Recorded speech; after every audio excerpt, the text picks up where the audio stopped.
you mentioned a few times about Adam's good looks. One of his best lines, I think we all might remember, he'd look into a mirror, groom, and then just say, "I get better looking every day." For tomorrow. There you go.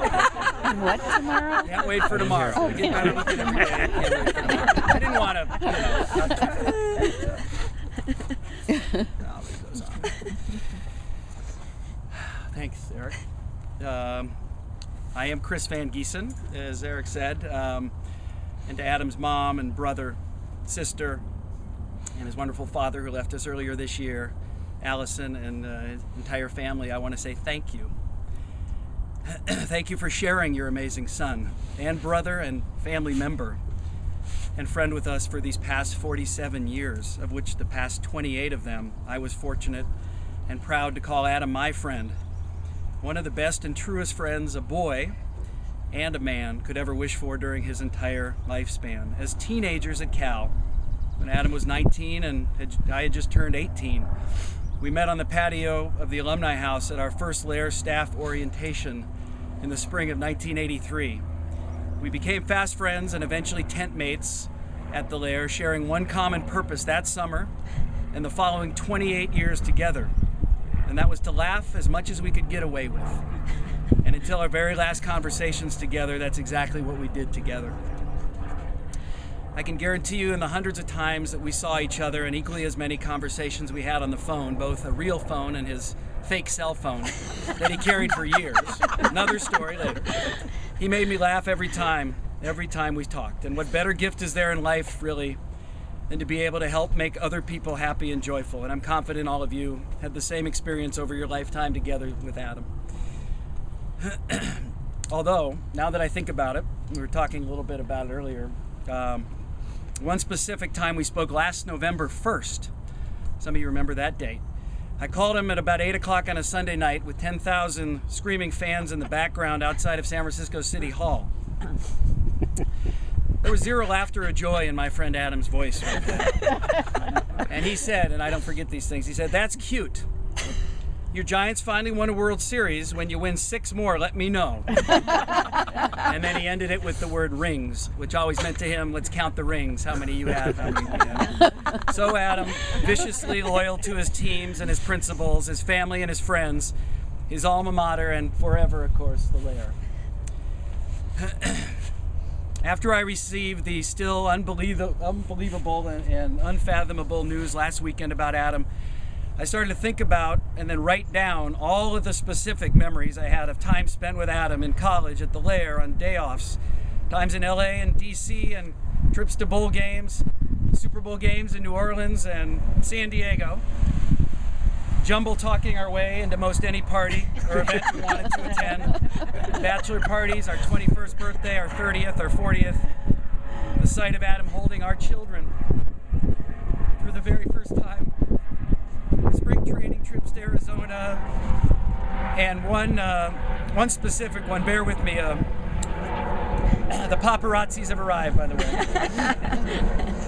It was a late night phone call that we, even in our mid-40s, thought this was funny, and this is the only story I'll regale you with.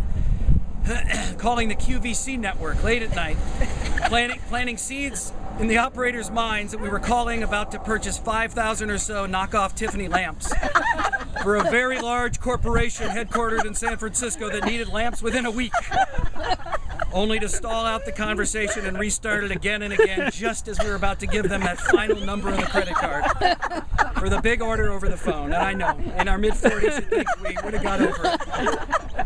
You know, all the usual memories most of you have with that. On and on for decades. It went on and on. So my initial thought was to share some of those stories, but that's the only one. No, that's the only one for now, because there are a lot of people who are going to speak today.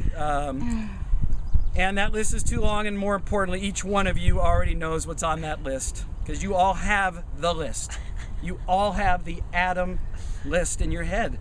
The lengthy list of the many things you've done and experienced in your lifetime because of your relationship and your friendship with Adam. He truly, truly gave each of us that very rare gift of allowing us to smile and laugh and feel unique joy in the feeling of being alive and vibrant while we were in his presence. That's going to be so very hard for each of us to replace and will be a void within my heart and soul forever.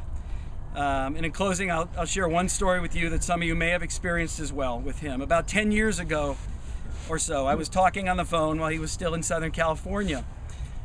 And he shared with me that he had recently been to a seminar, presentation, or some sort related to how we go about living our lives every day and what steps and actions we need to employ in order to live life to its fullest.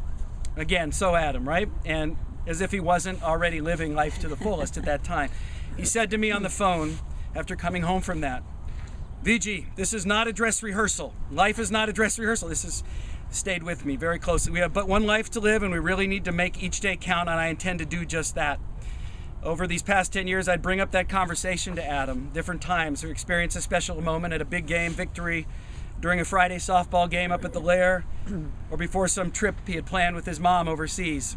And right up until one of the last emails he sent to me in the past few months, there was zero doubt that Adam ever looked at his life as a dress rehearsal. I had sent a note at the time of condolences to him about his dad and some thoughts around the memorial in Los Angeles. As always, Adam replied to my email within about an hour or two with some nice words of thanks and some thoughts about his dad and his life. I opened the email last night, and in the final line of this email, the words we will all remember Adam by today and forever, he wrote in this email in March, "Savor every moment is my advice to all of us." So hail to California and hail to my dear friend Adam. I miss you very much.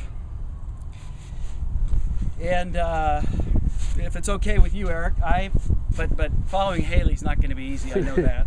Should have called her up to help. I was going to try to share a very short song with you from Elton John's first album in 1968 called "Empty Sky," and this was never one of his bigger hits, but he always was a favorite of mine, and more importantly, it speaks to me about our Adam and how he's flying now off to new and distant lands. And so I'm going to give it a go, and if I don't make it through, you'll all certainly know why. It's called Skyline Pigeon. Jay, if I crack, you got to get up here quickly. Turn me loose from your hands and let me fly to distant lands, over green fields, trees and mountains, flowers and forest fountains, home along the lanes of the skyway. For this dark and lonely room projects a shadow cast in gloom, and my eyes are mirrors of the world outside, thinking all the ways that the wind can turn the tide, and these shadows turn from purple into gray. For just a skyline pigeon dreaming of the open, waiting for the day he can spread his wings and he flies away again. And fly away, skyline pigeon, fly towards the dreams you left so very far behind. Just let me wake up in the morning to the smell of newborn hay, to laugh and cry, to live and die in the brightness of my day. I want to hear those pealing bells of distant churches sing, but most of all, please free me from these aching metal rings, and open up this cage towards the sun. For just a skyline pigeon dreaming on the open, waiting for the day Adam spread his wings and he flies away again. And he flies away, skyline pigeon, fly towards the things you left so very far behind. And fly away, skyline pigeon, fly towards the things you left so very far behind.